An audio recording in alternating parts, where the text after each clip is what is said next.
Hey guys, today I'll show you a horror thriller film named Colors of Evil Red. Spoilers ahead, watch out and take care. The movie begins on the beach of a Polish city where the naked body of a young woman was discovered. Her lips had been precisely cut off, and it appeared she had been subjected to unspeakable abuse before her death. A forensic examination revealed that her lips were removed post-mortem. A rod had been inserted into her sexy body, piercing her intestines with a fatal head injury ultimately causing her death. The victim's mother, a civil judge, was called in after work to identify the body. When she arrived at the morgue and the sheet was lifted, she immediately recognized her beloved daughter, Monica. The young prosecutor in charge of the case, Leopold, handed Monica's mother the confirmation papers to sign. As she left the morgue, her expression was blank. Perhaps the shock was too much to process. Even after returning to her car, she remained numb. Leopold, noticing her condition, followed her outside. But just as he reached her, she suddenly floored the gas pedal, nearly causing an accident.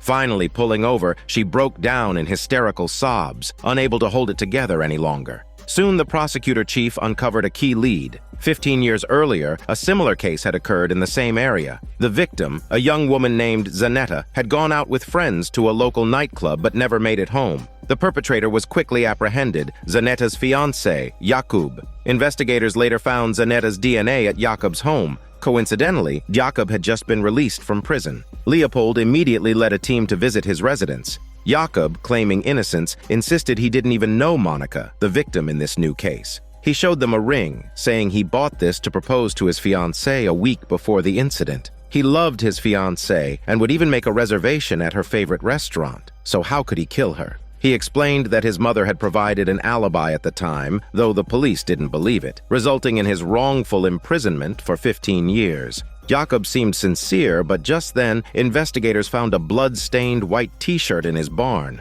Jakub looked stunned, exclaiming that they were pulling this same trick again. Moments later, he attacked one of the officers and tried to escape, an act that made Leopold even more suspicious.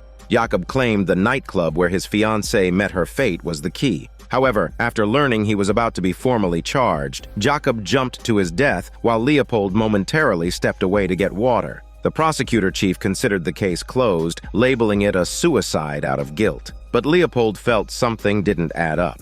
If Jakub was truly the killer, why would he be so foolish as to leave blood-stained evidence at his own home? Hearing Leopold's doubts, the prosecutor chief grew impatient, saying people value efficiency, not ambition. He advised Leopold not to go digging for trouble. Despite the directive to let the case rest, the young prosecutor, driven by determination, decided to keep investigating. At Monica's funeral, Leopold meticulously observed the mourners. Aside from the coroner and his dashing son, Mario, most were strangers to him. After the funeral, Leopold visited a university professor specializing in psychology. The professor suggested that the killer might have kept the victim's lips as trophies, possibly harboring a bizarre fetish for collecting them. This led Leopold to wonder if Jakub wasn't the killer, who could have done something so depraved. The professor offered a psychological profile of the likely suspect, a Caucasian male between 30 and 60 years old, possibly undereducated with uncertain feelings toward women. He might despise them or be sexually inadequate. Admittedly, this description cast a very wide net. Leopold next sought out Zanetta's father. The grieving man described his daughter as a brilliant student who had always excelled academically, only to have her life tragically cut short. Among a collection of photographs, Leopold spotted one of Zanetta posing with an unidentified man. However, her father had no idea who he was. After Monica's death, her mother and father were utterly devastated, like frost-stricken eggplants. Monica's mother even had a moment of despair and nearly threw herself into the sea. Thankfully, at the critical moment, the man stopped her. Just as they returned home, Leopold showed up, wanting to know what connection Monica had with the dock club. The man was clueless, but Monica's mother remembered that Monica had worked there as a bartender before her death. Then something clicked. Monica had always worn her family's heirloom ruby ring, never once taking it off. But when they went to identify the body, the ring was nowhere to be seen. Monica's mother wondered if the evidence team had confiscated it, so she asked Leopold for help to investigate.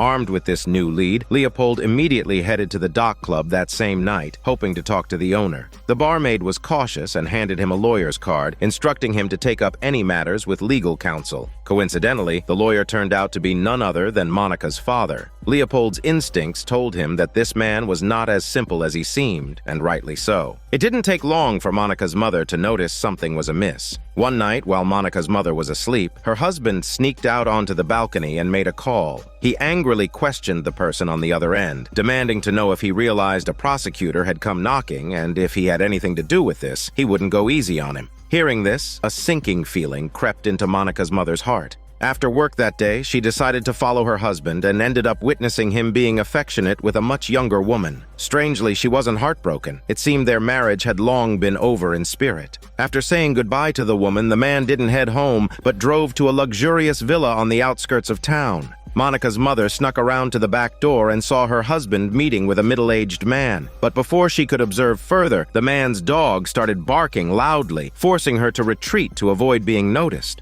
Back home, she found a USB drive left on the table by her husband. On a whim, she tried Monica's name as the password, and to her surprise, it worked. Inside the drive were documents detailing the registration of dozens of shell companies. Meanwhile, Leopold paid a visit to the coroner to learn more details. It was confirmed that the killer's method bore striking similarities to a murder case from 15 years ago. The victim's lips had been cut off using a utility knife, an ordinary tool one could buy at any store. Before leaving, Leopold casually asked the coroner's son, Mario, if he knew about the dock club. Mario not only knew about it, but also revealed that Monica had worked there as a bartender. Despite coming from a well-off family, Monica was a rebellious young woman. When she applied for a job at the dock club, she and the young owner hit it off almost instantly, and within minutes, they had struck up a hormone relationship. One night, Mario and his girlfriend visited the dock club. Monica discreetly handed Mario a mysterious bag, implying it was something special. That same evening, a bald man with glasses approached Monica. He was actually the same man Monica's father had secretly met. Monica assumed the man was also interested in whatever she had given Mario and prepared to sell him a bag. But before the transaction could happen, the young owner intervened, respectfully escorting the man away. The unassuming bald man, however, was actually the real owner of the dock club. His name was Kazar, a notorious local mob boss. Unbeknownst to Monica's mother, her husband had been secretly working as Kazar's financial advisor. Even more shockingly, Kazar was the same man seen in a photograph with Zanita 15 years ago. Monica's mother had also come across the name Kazar in her husband's USB files. The connections between Kazar and both murder cases were too strong to be mere coincidence. Leopold began digging into recent missing persons cases and found that several young women who had disappeared had previously worked at the dock club.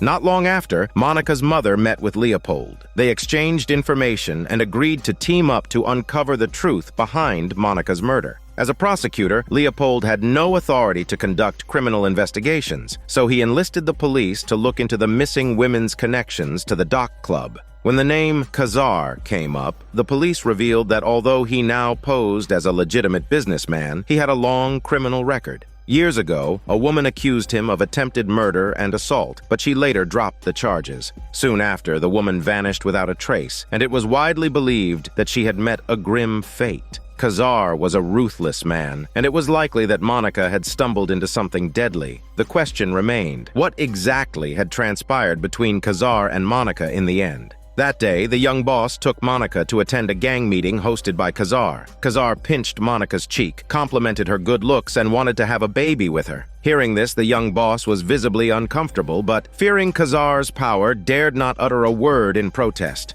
Nearby, a chubby man laughed and shouted at Kazar to take Monica down. But the chubby man's big mouth got him into trouble. Kazar's tone suddenly shifted, and he demanded to know who had been secretly selling goods within the gang. Judging by the guilty expressions on Monica and the young boss's faces, the answer was obvious. Tragically, the chubby man became the scapegoat to set an example. After beating him to a pulp, Kazar gave him 3 choices: lose an eye, a kidney, or a lip.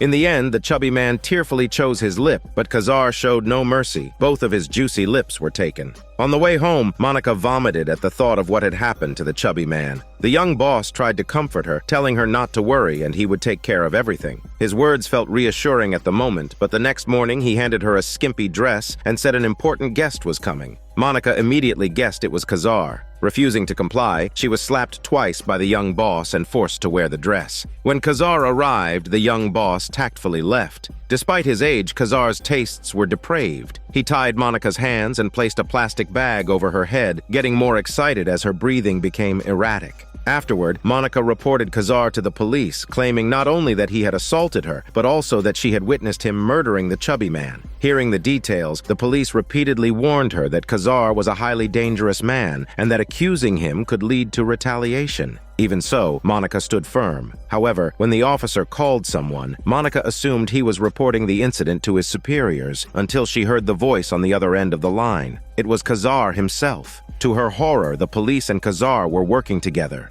Monica was soon captured by Kazar's men and taken back to his mansion. Though Kazar didn't kill her, he treated her like a Barbie toy, tormenting her until late into the night. When she returned home, Monica was in so much pain she could barely stand. Not wanting to worry her mother, she forced herself to endure. It wasn't until she was in the shower, with the sound of water masking her sobs, that she allowed herself to cry. Blood mixed with water as it flowed down the drain. Kazar was truly a monster. Back in the present, Leopold and his partner still didn't know the police were compromised. Earlier, Leopold had found a bag of pills in Monica's room and asked the crooked officer to check for fingerprints. Although the officer kept making excuses, Leopold was insistent. Meanwhile, Monica's mother decided to investigate the dock club on her own. When the bartender noticed her, he immediately signaled the bouncers to deal with her. However, a female bartender, who had previously worked with Monica, discreetly warned Monica's mother not to drink anything that had been tampered with or to wander around since they wouldn't let her leave.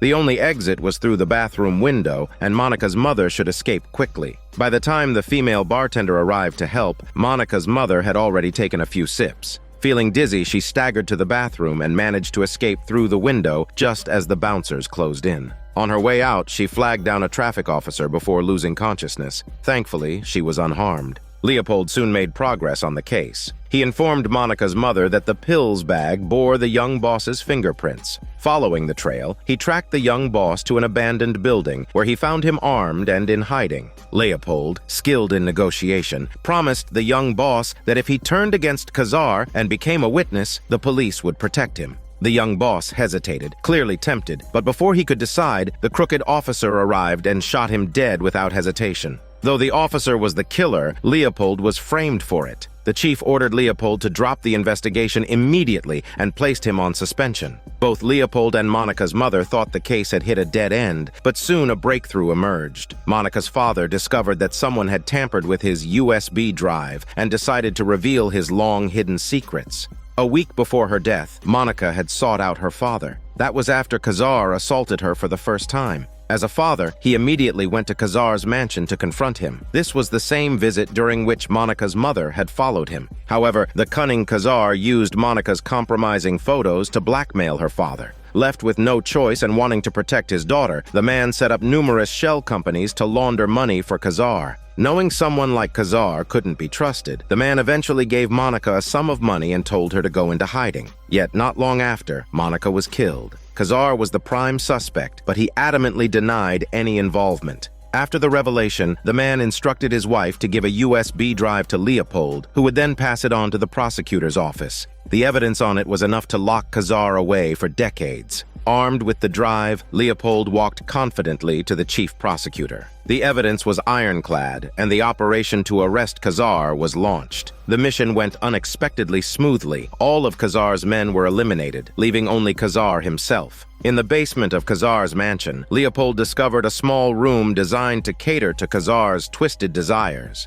Meanwhile, the crooked cop attempted to escort Kazar to safety. At this moment, Leopold insisted that the task of transporting Kazar be assigned to the crooked cop's partner instead. Though the crooked cop resisted, he ultimately gave in, leaving the car with a dark look on his face. Seated in the back seat, Kazar's expression also turned grim. The forensics team informed Leopold that the mansion held no evidence. Even the tools in the basement had been meticulously cleaned, leaving no trace of DNA. Remembering that the dock club was another one of Kazar's properties, Leopold led a team to shut it down. However, once again, the forensics team came up empty-handed. If Khazar was the killer, where were the victim's lips he supposedly collected? Then a comment from a fellow officer sparked an idea in Leopold. Sure enough, in Khazar's personal belongings, Leopold found a bracelet made from human skin, specifically the lips of his victims. DNA testing confirmed that among them was the lip of Zanetta, a victim who had died 15 years earlier. Faced with undeniable evidence, Khazar finally lost his arrogance.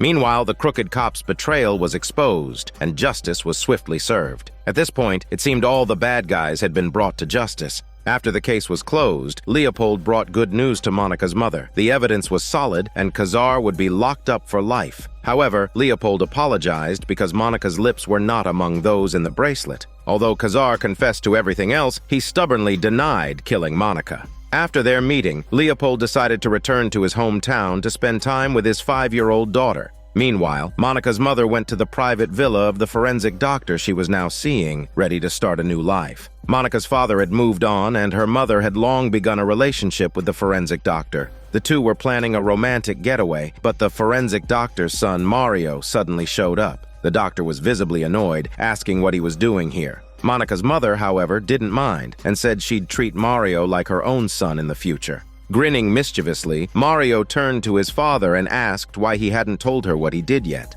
The forensic doctor quickly changed the subject and handed his son some cash, telling him to go anywhere he wanted. Before leaving, Mario smirked and said he really should tell her the truth and he owed her that much. Sensing Monica's mother's curiosity, he made up an excuse to brush it off. Blinded by love, the woman didn't press further. At a gas station, Leopold noticed an attendant sneakily smoking a cigarette. When caught, the man nervously hid his hands behind his back, which triggered a memory for Leopold. Monica's mother had mentioned a missing ruby ring, and the first time Leopold met Mario, the young man had made a similar gesture, as if hiding something in his hand. It seemed that Monica's lost ring was with Mario. Realizing this, Leopold immediately rushed back. Monica's mother was getting ready to brush her teeth before bed when she glanced at the mug on the sink. Aside from her own toothbrush, there were 3 others, causing her to wonder who the extra one belonged to. As she passed Mario's room, the door was ajar, and on the table she caught sight of a ruby ring. Her eyes widened in shock. Could Mario be the one who killed Monica?